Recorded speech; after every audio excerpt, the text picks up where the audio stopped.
আদর্শ শিক্ষা প্রতিষ্ঠান গড়ার লক্ষ্যে 2025 সালের 1 জানুয়ারি থেকে এর কার্যক্রম শুরু হয়েছে।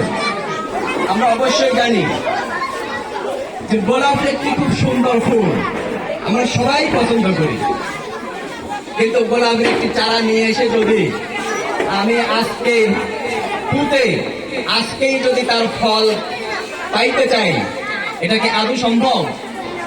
আসলে কিন্তু আদৌ সম্ভব নয়। অতএব সেই গোলাপ অত্যন্ত সুন্দর, আমরা যদি বলি আজকেই ফুটে যে কেন তুমি ফুল দিচ্ছ না, তাহলে হবে না। অতএব আমরা যদি সেই ফুলটাকে পেতে চাই, অবশ্যই আমাদেরকে অর্থাৎ সেই গোলাপের ফুলটাকে আমাদের পরিচর্যা করতে হবে। তাহলে আস্তে আস্তে যখন গাছটি বড় হবে, 1 মাস 2 মাস 3 মাস 5 মাস পরে কিন্তু আমরা সেই কাঙ্ক্ষিত ফুলটা পেতে পারবো আমরা।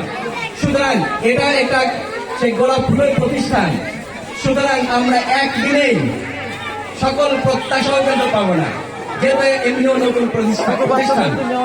আর এই গোলাপটা পেতে হলে অবশ্যই আমাদেরকে তিনটা শ্রেণীর সবাইকে একযোগে কাজ করতে হবে। সেটা হচ্ছে, একটা হচ্ছে শিক্ষা প্রতিষ্ঠান অর্থাৎ আমার শিক্ষক মন্ডলী, আরেকটি হচ্ছে অভিভাবক বৃন্দ, আরেকটি হচ্ছে পার্ট ছাত্রছাত্রী বৃন্দ। অতএব এখানে তিনটা পার্টকেই আমাদের সমভাবে সময় দিতে হবে।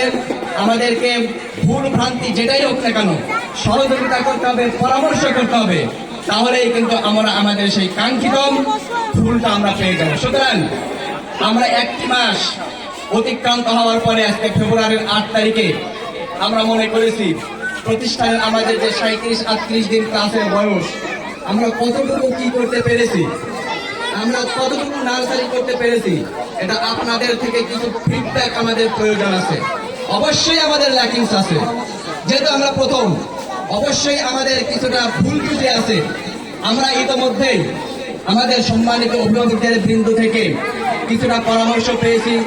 সে আলোকে আমরা সকলগুলো পরামর্শকে নিয়ে সেগুলো সলভ করার, সমাধান করারও মোটামুটি চেষ্টা করে যাচ্ছি। অব্যাহত আছে আমাদের সেই সকল সমস্যাগুলো পুরোপুরিভাবে সমাধান করা।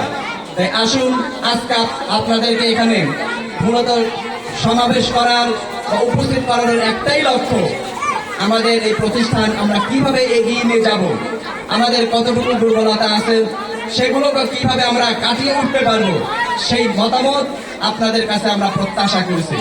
সুতরাং আপনাদের নিকটে প্রত্যাশা ব্যক্ত রেখেই আপনাদের সেই মানসম্মত অভিযোগগুলো বা পরামর্শগুলো আমাদেরকে প্রদান করবেন, এই প্রত্যাশা রেখেই আমি আমার স্বাগত বক্তব্য এখানে শেষ করছি। আসসালামু আলাইকুম ওয়া রাহমাতুল্লাহ।